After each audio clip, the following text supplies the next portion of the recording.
Sir James Dyson's life has been a laboratory for challenging conventions to change how things work. Here's how the British engineering maverick made Dyson. Dyson's parents were both teachers. His father taught the classes at Gresham's and influenced his son to take a liking to the classics and arts from a very young age. However, Dyson's technological adventure almost died before he reached puberty. He was only 9 years old when his dad died of prostate cancer. This threatened Dyson's continued education at the prestigious Gresham School. But instead of letting him go, the school's management set up a bursary to keep Dyson at Gresham's. On leaving Gresham's, Dyson entered the Byam Shaw School of Arts in 1965. He left after a year to study architectural design at the Royal College of Art. It was there he found his love for engineering and the love of his life, Deirdre. Between 1966 and 1970, the school's creative environment motivated him to pursue unconventional innovations.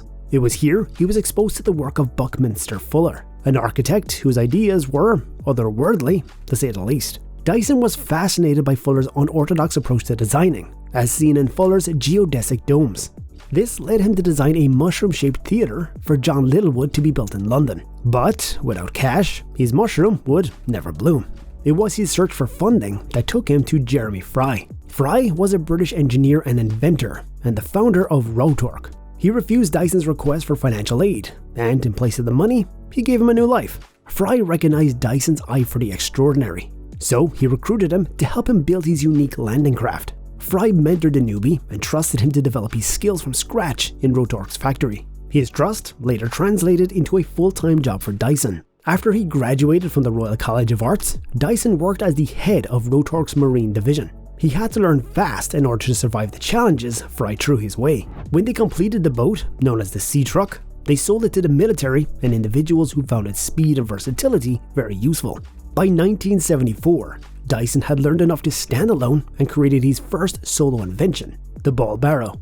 The odd equipment was a simple but effective improvement on the normal wheelbarrow. In the Ballbarrow, Dyson replaced the traditional wheel with a first-of-its-kind pneumatic load-spreading ball. Apart from being generally lightweight, the Ballbarrow's wide legs and ball eliminated the problem of sinking on soft terrains. Wartimes and pandemics have proven that adversity is truly the mother of inventions. In Dyson's case, adversity is usually a device he thinks can be made more efficient. His life-changing adversary presented itself in 1978 in the form of a Hoover Junior. The machine was supposed to be the best vacuum cleaner on the market, but it had one troubling flaw.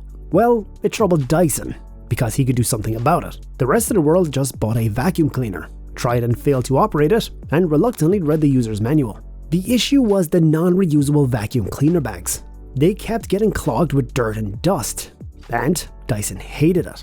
Before the Hoover headache, he tackled the problem of clogging during the application of powdered paint on the barrow's metal frames. He got a solution one day while walking past a sawmill. He thought of the industrial cyclones used in sawmills and how they effectively separated dust from clean air. So he built his own 25-foot model of the cyclone to remove excess powder while spraying. During his frustration, he figured the technology of the cyclone could be the missing piece in his vacuum cleaner puzzle. To test his idea, he built a crude cardboard prototype of the cyclone and attached it to the vacuum cleaner. Somewhere in his head, he must have screamed "Eureka!" because it worked.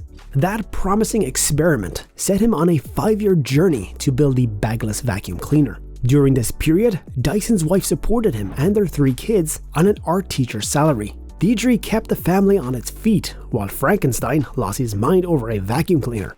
I guess genius is the child's persistence, and Dyson was certainly persistent. After 5,126 failed prototypes, he finally had his vacuum cleaner, and I guess a confirmed case of manic obsession. His next hurdle was marketing his alien contraption. Since the vacuum cleaner was patented in 1909, it had remained relatively unchanged. So the big manufacturers wanted nothing to do with Dyson and his new gizmo.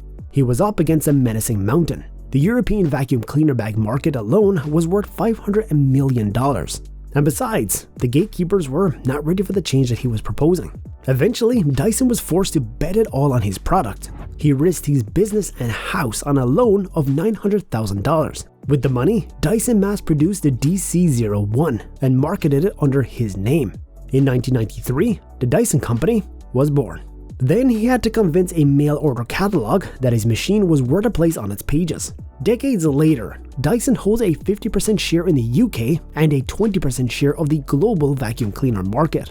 As sales soared, the pressures of a CEO's life quickly showed Dyson that business is best left to businessmen. Although he maintained full ownership, he employed professionals to manage the company's accounts and steer Dyson forward while he focused on engineering.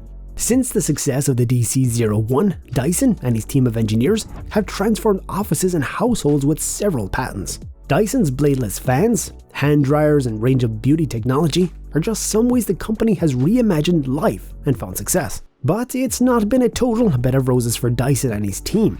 Billions of dollars and years of effort have gone down the drain in their bid to innovate. Notable failures, or what Dyson would prefer to call lessons, are the Contraptor and the Dyson car. The two ambitious machines had been developed to operational capacity, but their high cost of production forced the company to pull the plug on them. Beyond inventing, Dyson has also devoted his life to encouraging engineering education through his books and programs. He is very passionate about increasing the number of engineers in the British workforce. The Dyson Foundation, the Dyson Institute of Engineering and Technology, and the annual James Dyson Award are some of his efforts to inspire the future.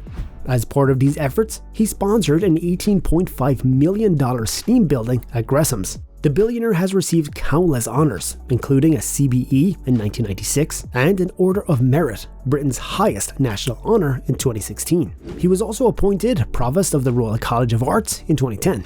As a kid, Dyson had learned resilience through long-distance running on the shores of Norfolk. Later in his life, he carried a determination into his technological expeditions. And to say it has paid off, well, that would be a grave understatement.